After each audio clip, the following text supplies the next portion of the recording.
സുനിഷ ഒരു ചെറിയ പ്രശ്നം റിപ്പോർട്ട് ചെയ്യുന്നുണ്ട്. അതെന്താണ് നമുക്ക് നോക്കാല്ലേ? ഈ കലോത്സവ വേദിയിൽ ഓട്ടം തുള്ളൽ മത്സരാർത്ഥികൾക്ക് ഒരു അവഗണന നേരിടുന്നു എന്ന് അവരെ വെയിലത്ത് നിർത്തി മേക്കപ്പിനൊക്കെ വെയിലത്ത് നിർത്തി എന്നുള്ളൊരു പരാതിയാണ് വരുന്നത്. എനിക്ക് വെങ്കി അവിടെ ഉണ്ട്, ആ സ്ഥലത്തുണ്ട്. അപ്പോൾ വെങ്കി എന്താണ് സംഭവിച്ചത്, എന്താണ് അവിടെ നിന്നും മാതാപിതാക്കൾ അടക്കം പ്രതികരിക്കുന്നത് എങ്ങനെയാണ്? സുനിഷ, നമ്മൾ ഏറ്റവും നല്ല വാർത്തകൾ റിപ്പോർട്ട് ചെയ്യണമെന്നാണ് കലോത്സവത്തിൽ നമ്മൾ ആഗ്രഹിക്കുന്നത്. പക്ഷേ ഇപ്പോൾ നമ്മൾ റിപ്പോർട്ട് ചെയ്യുന്നത് ഏറ്റവും സങ്കടകരമായ ഒരു വാർത്തയാണ്. ഈ ഓട്ടം തുള്ളൽ, അതായത് ഞാനിപ്പോൾ നിൽക്കുന്ന സാഹിത്യ അക്കാദമി ഹാൾ പരിസരത്താണ്. ഇവിടെ ഓട്ടം തുള്ളൽ മത്സരം നടക്കുകയാണ്. ഞാൻ ദൃശ്യങ്ങളിൽ കാണാം ഓട്ടം തുള്ളലിൽ പങ്കെടുക്കുന്ന വിദ്യാർത്ഥിനികൾ, ആൺകുട്ടികൾ, പെൺകുട്ടികൾ അടക്കമുള്ളവർ പുറത്തു നിന്ന്, അതായത് മുറി പോലുമില്ല, പുറത്തു നിന്നാണ് അവർ മേക്കപ്പ് ചെയ്യുന്നത്, ചുട്ടി കുത്തുന്നത്. ചുട്ടി എന്നത് സംബന്ധിച്ച ഈ കലയെ സംബന്ധിച്ച് വളരെ പ്രാധാന്യമുള്ളൊരു സംഗതിയാണ്.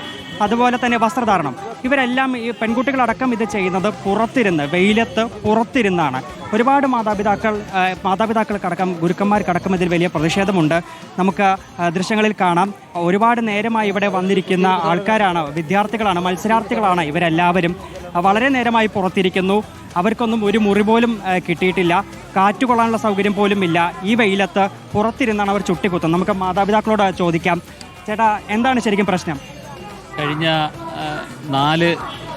3 വർഷം, ഇത് 4ാമത്തെ വർഷമാണ്. 4ാമത്തെ വർഷത്തിൽ ഈ കലോത്സവത്തിൽ പങ്കെടുക്കുമ്പോൾ ഈ ഓട്ടം തുള്ളൽ എന്ന കലാരൂപത്തെ വളരെ അവഗണനാപരമായിട്ടുള്ള സമീപനമാണ് അധികൃതരുടെ ഭാഗത്തു നിന്നുണ്ടായിട്ടുള്ളത്. ഈ കേരളീയ കലയെ ഈ ഓട്ടം തുള്ളൽ വേദിയിൽ ഇത് അവതരിപ്പിക്കുന്നതിന്, ഈ കുട്ടികൾക്ക് ഒരുങ്ങുന്നതിന് അവരുടെ മുഖത്തെഴുത്ത് കാലത്ത് വന്നത് മുതൽ പുറത്ത് തന്നെയാണ്. രാവിലെ 9 മണി മുതൽ ഞങ്ങൾ ഇവിടെ വെളിയിൽ തന്നെയാണ്. ഈ ചൂടും കാറ്റും വെളിച്ചവും, മുറിയോ മറ്റു കാര്യങ്ങളൊന്നും പറഞ്ഞിട്ടേ ഇല്ല, ഒന്നുമില്ല. മുറി ചോദിച്ചപ്പോൾ ഇവിടെ എവിടെയെങ്കിലും ഇരുന്നോളാൻ പറഞ്ഞു. അത്ര മതി, ഇവിടെ ഇരുന്നോളാനാണ് പറഞ്ഞു. മുറി വെച്ചപ്പോൾ മുറിയില്ല എന്ന് പറഞ്ഞു. അപ്പോൾ ഈ പെൺകുട്ടികളടക്കം ഈ മത്സരത്തിൽ പങ്കെടുക്കുന്നുണ്ട്. അവർക്ക്, ഈ പെൺകുട്ടികൾക്കും ആൺകുട്ടികൾക്കും ഒക്കെ വസ്ത്രം മാറിയിട്ടാണ് ഈ വേഷത്തിലേക്ക് വരുന്നത്. അപ്പോൾ അതിനുള്ള സൗകര്യം ഈ ബാത്റൂമിലൊക്കെ പോയാണ് ഈ പെൺകുട്ടികൾ വസ്ത്രം മാറിയത്.